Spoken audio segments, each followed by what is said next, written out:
तरी झोंबतंय म्हणून ते डायव्हर्ट करण्याचं काम करतात. तरी पण महाराष्ट्रातील जनता सुज्ञ आहे, ही संपूर्ण उघड्या डोळ्याने पाहत आहे. यांनी कशा पद्धतीने सत्तेचा दुरुपयोग करून, पैशाचा दुरुपयोग करून, नवीन मुद्दे शासकीय यंत्रणा दुरुपयोग करून, जी निवडणूक आयोगाचा नवीन दुरुपयोग मुद्दे करून ह्या काहीतरी निवडणुका काढून. जिंकल्या गेलेल्या आहेत. जी जी मातेलीजी, याच तुमच्या प्रश्नावर आणि तुमच्या दाव्यावर अरुण सावंत यांना उत्तर द्यायचं असं मला वाटतंय. मी त्यांनाच विचारणार आहे. अरुण सावंतजी, प्रलोभन की रणनीती, तुम्ही सांगा. पहा अंकिताजी, प्रणिताजी, बिचाऱ्या विरोधी पक्षांच्या या प्रवक्त्यांची कुचंबना होते की काय बोलायचं तर बोलायचं काय, द्यायचं उत्तर तर द्यायचं काय.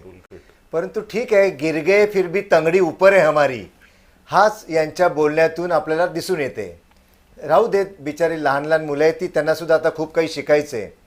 दुसरी गोष्ट, मगाशी भारतीय जनता पार्टीचे प्रदेश अध्यक्ष रवींद्र चव्हाणजी यांनी असं म्हणालं की या निकालाकडे जर पाहायचं तर एक गोष्ट लक्षात येते की देवेंद्र फडणवीसजी यांच्याशिवाय पर्याय नाही. पहा, आम्ही आता सध्या शिवसेना, भाजपा आणि राष्ट्रवादी काँग्रेस हे महायुतीमध्ये लढत आहोत. हे जे काही यश आहे ना, हे तिन्ही पक्षांच्या मेहनतीतून साकार झालेलं यश आहे. तिन्ही पक्षांवरती जनतेने ठेवलेला हा विश्वास आहे.